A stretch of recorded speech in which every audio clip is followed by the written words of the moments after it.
사실 맞아요. 유전적인 요인이 네. 가장 크다 뭐 이런 얘기를 좀 하는데 그건 좀 어떻습니까? 그거 조상을 잘못 만난 그 유전적인 요인은 한 15%. 그러니까 이제 그래요? 그거밖에 안 돼요? 그것뿐이 안 돼요. 나머지 85%는 생활 습관 또는 이제 자연 환경에서 오는 여러 가지 독성, 독소 이런 걸로 물질. 해가지고 또 그런 나쁜 유전인자를 물려받았어도 반드시 그 병에 생기는 게 아니고 그 위험도가 한 4배 내지 6배 이렇게 돼 있습니다. 그러니까 이제 가족 중에 그런 어떤 특별한 병을 가지고 있으면 그거에 대해서 좀 조금 더. 관심 있게 공부도 하고 알고 예방하면은 꼭 병이 걸리는 게 아니니까 염려할 필요는 없습니다. 참 또 한편으로는 또 예. 다행일 수도 있고. 맞아요. 그러면 원인이야 뭐 워낙 다양하고 뭐 많은 분들이 또 그런 얘기를 또 하고 계십니다만 암을 유발하는 가장 중요한 요인 이건 뭡니까? 그 가장 중요한 요인은 이제 스트레스라고 얘기할 수 있습니다. 예. 스트레스를 많이 받으면 왜 나쁘냐? 산이 많이 생겨 몸에서. 이 산이 밑으로 내려가서 이 장에 약 200조 가량 균이 있는데 반절은 유익균, 반절은 해가 되는 균인데 이 좋은 균을 막 죽여요. 그러니까 이제 이 밸런스가 깨지니까 장에서 살아야 되는데 장에서 못 사니까 빠져나와 가지고 간이나 폐로 가요. 암 환자가 암으로 죽는 사람 아주 드물어. 그리고 병원에 오래 있으면 다 폐렴으로 죽어. 그 균이 어디서 왔냐면 장에서 온. 스트레스를 받으면 산성으로 산이 많이 생겨가지고 이나 식도 이런 걸 부식시켜가지고 거기에 균이 들어가 있으면 번식을 해가지고 그래서 위암이 생기는 거예요. 그리고 또 그 위산이 췌장으로 들어가서 췌장염을 일으켜요. 그래서 또 요새 췌장암이 그렇게 많은 거예요.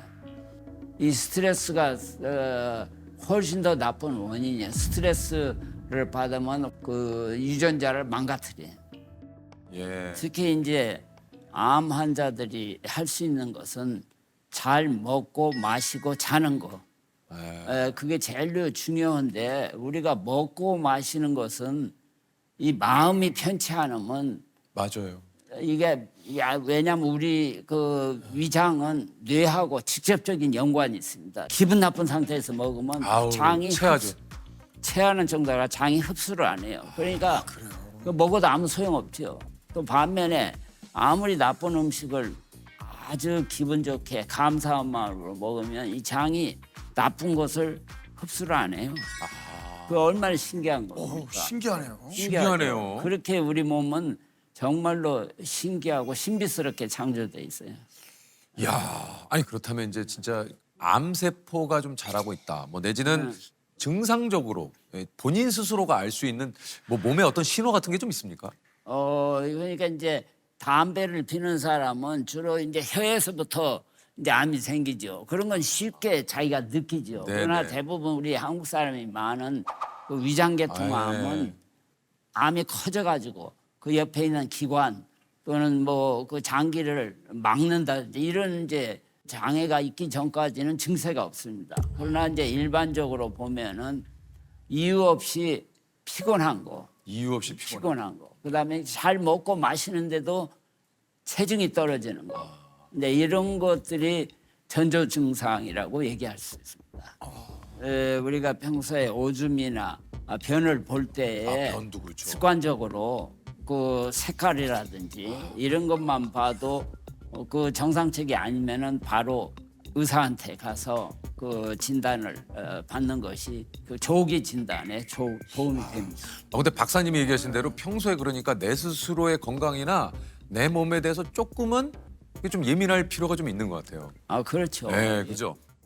아니 이게 사실 1983년부터 41년째 한국인 사망 원인 1위가 암입니다. 매년 암 환자가 아까도 얘기 드렸습니다만 이렇게 증가하고 있다고 하는데 전 세계 암 환자들을 치료를 또 하시고 이렇게 좀 지켜보신 박사님이 왔을 땐 이유가 뭘까요? 네, 대충 우리 몸에 장기가 한 25가지가 있는데 거기에 한 20여 가지 암 종류가 있으니까 대충 해도 한 500여 가지 암의 특별한 종류가 있기 때문에 지난주에도 보고된 걸 보니까 장암이 한국 사람이 세계에서 제1위예요. 장암이. 우리나라가요? 우리나라가.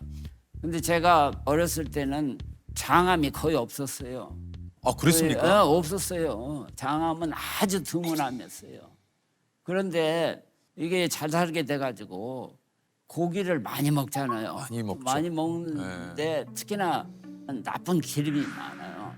나쁜 기름, 로우 덴시티 콜레스테롤이라는 이게 몸에 들어가서 만성 염증을 일으켜요.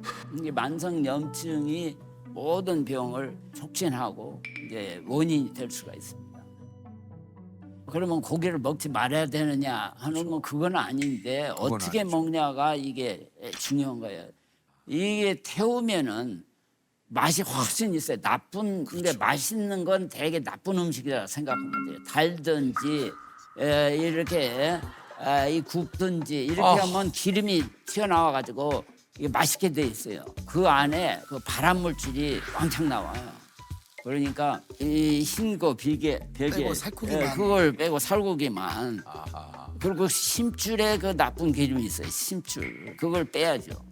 그러니까 고기 자체만 먹으려면은 맛이 없으니까 김치로 싸 먹든지 다른 이제 그걸 섞어서 이렇게 쪄서 먹는다든지 이런 것이 훨씬 더 건강한 거죠. 빨리 먹는 게 위장병의 가장 그 기본적인 문제예요. 빨리 먹는 게. 이 고기는 이 소화되는데 4시간 내지 6시간 걸려요. 오래. 그리고 40부터는 이 우리 몸에서 필요한 효소, 호르몬 이게 점점 적게 나오게 됐어요. 그러니까는 그 고기를 분해시키는 라이페이스라는 그 효소가 점점 적게 나오니까 그만큼 적게 먹어야 되거든요. 아하. 이게 이제 나이가 들면 장벽이 이 탄력성이 떨어져 가지고 이 압력이 높으면 거기서 개실이라는 게 생겨. 그 개실에 변이 들어가서 염증을 일으켜요. 거기서 암이 생기는 걸. 작년 한국 통계 보면은 70세가 되면 최소 6가지 병을 앓고 있습니다. 70세가 되면요? 70세가 되면 누구든지요? 누구든지 예외 없이. 그래가지고 그러니까 우리는 항상 그러되 우리는 제한된 인생을 사는 걸 잊어버리면 안 돼. 그 맞습니다. 제한된 인생에서 우리가 어떻게 보람 있게 사느냐. 혹시 교수님은 주로 어떤 걸 드세요? 미국에 계시거나 하실 때? 저는 이제 아무래도 아침을 제일로 많이 먹죠. 주로 이제 생선을 위주로 한. 그리고 이제 감자 그걸 먹고 요거트, 낫또 이걸 아침마다 계속 먹죠. 그리고는 이제 단백질을 많이 섭취하는데 이 단백질이 두부라든지 또 달걀 여러 가지 그레인 잡곡으로 들어있는 그 시리얼이라는 거 그걸 우유에 타가지고 먹습니다. 이런 거에 이제 단백질이 많거든요. 그걸로 굉장히 좋은 단백질을 섭취할 수가 있어요. 달걀도 그냥 저 프라이로 아니고 이제 저기 쪄서 다 쪄서 해야죠. 쪄서도 굽는 맛있지. 거는 조금 필요한 거. 굽는 것은 기름 타고 하면 맛은 있을지 몰라도 건강상에는 찐 것이 훨씬 두부도 좋죠. 찝니까? 그럼요. 그냥 그런 것을 김에 싸서 먹으면은 매일 먹어도 질리지가 않아요. 그 김이 요새는 조그맣게 소금을 치니까 거기에 싸가지고 좀 약간 조미가 된 김으로 이렇게 좀 김으로 싸서 좀 드시는 거죠. 그냥 찌면은 맛은 없죠. 그러니까 그러니까 박사님도 그거도- 그냥 밍숭밍숭한 그러니까 이제 소식을 하려고 애를 그러니까요. 쓰죠. 네, 소식. 절제. 소식. 건강의 기본 원리는 절제하는 거예요. 박사님도 좀 얘기를 하셨지만 사실은 이제 좀 담백하게 단백질을 좀 많이 좀 섭취하고 과식하지 말고 그럼요. 그런 건 이제 건강한 사람들이고 이 환자들은 절대 체중이 빠지면 안 돼요. 아 그렇다면서요. 그러니까 어떻게든지 그 체력을 유지하도록 잘 먹고 마시고 그리고 잠을 잘 자요. 그러니까 실제로 그 암 치료를 또 하신다 하더라도 체력이 네. 뒷받침이 안 그렇죠. 되면 그렇죠. 맞아요. 그 암 못 치료를 버티죠. 못 받으신다고 하더라고요. 그리고 이제 한국 사람은 치료하면 한 달 안에 다 빈혈이 돼요. 빈혈. 그 빈혈이라는 게 이제 아무리 좋은 약을 써도 안 들어요. 약이 안 들어. 피는 골수에서 만들어요. 골수는 움직여야지 이게 활력을 생겨요. 이게 환자든 뭐든 걷는 것이 우리 건강에 가장 중요한 기본. 걷는 거. 우리 몸에서 뇌하고 근골격은 쓰면 쓸수록 건강해. 다른 기관은 쓰면 쓸수록 이게 망가지게 돼 있어요. 침대에 누워서 그 이렇게 뭐 박수 치는 것처럼 이 다리를 옆에 이렇게 하는 거 있잖아요. 이거 아침에 이걸 하시는 거예요, 박사님? 이게 침대에 누워서 치는 거예요? 우리 친구는 1000번 하라고 하더라고요. 1000번. 그래서 그래도 그걸 지난 한 20년간 꾸준히 하죠. 그리고 발바닥에 모든 신경이 몸 전체하고 연결돼 있다고 한다고. 예, 이 발을 펴가지고 여기서 이렇게 열었다 닫았다 열었다 닫았다 이거 쉽지 않아요. 처음에는 쉬운 것 같아도 이제 기지개를 이렇게 빈다든지 뭐 이렇게도 하고 다리를 쭉 뻗고 이렇게도 하고 뭐 이렇게도 기지개 펴듯이 이렇게. 근데 이 다리가 튼튼한 건 굉장히 중요한 것 같아요. 우리 또 이제 암을 치료하고 계신 많은 환자분들께 어떻게 하면 이제 또 암을 또 극복할 수 있고 치료를 좀 할 수 있는지 한번 좀 얘기를 좀 해주시죠. 이 암에 대해서 올바른 지식을 가져야 돼. 암이 이게 만성 질환이에요. 그리고 전신병, 국소 질환이 아니에요. 그러니까 수술이나 방사선은 국소 치료, 보조 치료지 근본 치료가 아니에요. 전신 치료인 이제 약물 치료, 항암제나 면역 치료 아니면 호르몬 치료 그게 전신적인 치료예요. 그리고 이 만성병은 당뇨, 고혈압, 감기 다 이 똑같은 거예요. 그러니까 미국 사람들 그걸 알아가지고 이 암 걸려가지고 놀래는 사람 하나도 없어요. 그냥 감기, 뭐 이 당뇨, 고혈압 그런 식으로 생각을 해요. 그러니까 울거나 뭐 이런 사람 하나도 못 봤어요 나는. 진짜요? 그러니까 그 생각이 우선 첫째고 그다음에 두 번째는 그 만성 이런 병들은 치료하면 좋아지고 치료 안 하면 나빠지고 그 관리가 제일 중요해요. 죽을 때까지 관리를 해야 돼요. 이 관리는 누가 하냐 하면은 전문가, 전문 의사가 관리해요. 그러니까 전문 의사가 하자는 대로 말을 잘 들어야 돼. 그다음에 이제 환자가 해야 될 건 주위 가까운 가족 친구들한테 같이 좀 도와달라고 요청을 해야 돼. 그게 또 서양 사람하고 한국 사람하고 달라요. 서양 사람들은 이 어떤 병이든지 걸렸다 그러면 막 대서특필 광고를 해요. 자기를 도와달라. 같이 먹고 마시고 놀고 이러는데 어떻게 돼서 한국 사람들은 아무한테도 알리려고 안 해요. 자기 혼자서만. 그거 아주 그게 그러니까 자꾸 부정적인 생각, 소극적이 되고 이렇게 되니까 치료가 잘 안 되죠. 야, 그러니까 이제 진짜 박사님이 말씀하신 게 이것을 그냥 어떻게 보면 우리가 감기처럼 물론 뭐 감기와 비교할 수 없는 그런 개인적인 어떤 충격과 또 치료 과정도 여러 가지 굉장히 힘들잖아요.